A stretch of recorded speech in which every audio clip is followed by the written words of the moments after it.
មានវីដេអូថ្មីមួយដើម្បីមកធ្វើចែកជូនដល់ពុកម៉ែបងប្អូនទាំងអស់គ្នាបាទអំពីរបៀបនៃការបញ្ចូលលុយតាម app Smart ណាស់បងប្អូនហ្នឹងហើយ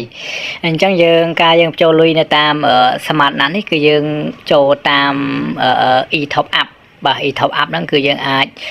ទទួលមាននឹងរង្វាន់ជាច្រើនបាទដូចជាឡានដូចជាទូរស័ព្ទដៃបាទហ្នឹងហើយដូចជាម៉ូតូអីជាច្រើនបាទហ្នឹងហើយយើងចូលអញ្ចឹងដើម្បីយើងទៅបញ្ចូលលុយបាទនៅ app Smart ណាស់បងប្អូនចូលទៅកាន់នៅ Smart ណាស់ទៅប៉ុន្តែបើសិនបងប្អូនមិនទាន់មាននៅកម្មវិធី Smart ណាស់ទេ app Smart ណាស់ទេបងប្អូនអាចទៅ download នៅក្នុង Play Store បានបងប្អូនហ្នឹងហើយបាទអញ្ចឹងដើម្បីយើងទៅបញ្ចូលលុយតាម app Smart ណាស់បានយើងចូលទៅកាន់ Smart ណាស់ទៅបាទ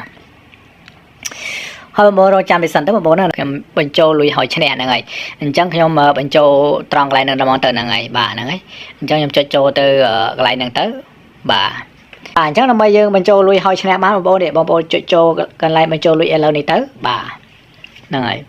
សម្រាប់នេះគេឲ្យយើងជ្រើសនៅធនាគារបាទនៅធនាគារដែលសហការជាមួយ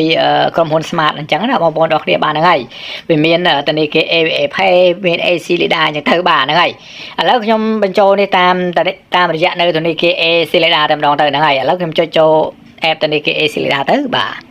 ហ្នឹងហើយបន្ទាប់ហើយគឺឲ្យបងប្អូនបញ្ចូលនៅទឹកលុយដែលយើងចង់បញ្ចូលគឺចាប់ពី$1រហូតដល់$20បងប្អូនហ្នឹងហើយឥឡូវខ្ញុំចង់ចូលតែ$1ទេហ្នឹងហើយបងប្អូនចុច$1ពឹបទៅបន្ទាប់ហើយបងប្អូនចុចពាក្យថាបញ្ចូលលុយតែម្ដងមកអូខេបាទបងប្អូនចាំវាសិនទៅវានឹងលោតទៅក្នុង app ធនាគារ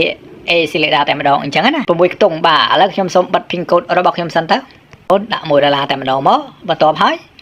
ហ្នឹងហើយបងប្អូនរួមតែម្ដងមកបាទតោះហើយបងប្អូនចុចយល់ព្រមរៀនមកណាបងប្អូនហ្នឹងហើយចុចយល់ព្រមរៀនមកបងប្អូនរងចាំនេះសិនទៅបាទហើយតោះហើយបងប្អូននេះបងប្អូនចូលទៅនេះត្រឡប់ទៅកម្មវិធី Smart ណាស់វិញក៏ប៉ុន្តែទឹកលុយដែលយើងបានបញ្ចូលហ្នឹងគឺវាបានហើយបងប្អូនហ្នឹងហើយនេះគាត់ឲ្យយើងចង់ត្រឡប់ទៅកម្មវិធី Smart ណាស់បងប្អូនចុចហ្នឹងទៅវាលោតទៅហើយគេដាក់ថាជោគជ័យណាអញ្ចឹងបងប្អូនចុចពាក្យថាយល់ព្រមតែម្ដងមកអូខេបាទហ្នឹងហើយវានឹងលោតមកនៅកម្មវិធីapp Smart ណាស់វិញអញ្ចឹងណាបងប្អូននេះបាទនេះទឹកលុយដែលយើងបានបញ្ចូលមិញណា$1ហ្នឹងបាទប៉ុន្តែឯសារតែលុយខ្ញុំនៅសល់17សេនហ្នឹងហើយបាទហ្នឹងហើយអញ្ចឹងសម្រាប់វីដេអូរបស់ខ្ញុំថ្ងៃហ្នឹងគឺមានតែប៉ុណ្្នឹងទេបងប្អូនណាបើសិនបងប្អូនបានមើលវីដេអូខ្ញុំហើយសូមបងប្អូនជួយចុច Subscribe Channel របស់ខ្ញុំម្នាក់មួយទៅហើយដាក់សញ្ញាកណ្ដឹងផងដើម្បីទទួលបាននូវវីដេអូថ្មីបន្តទៀតបាទសូម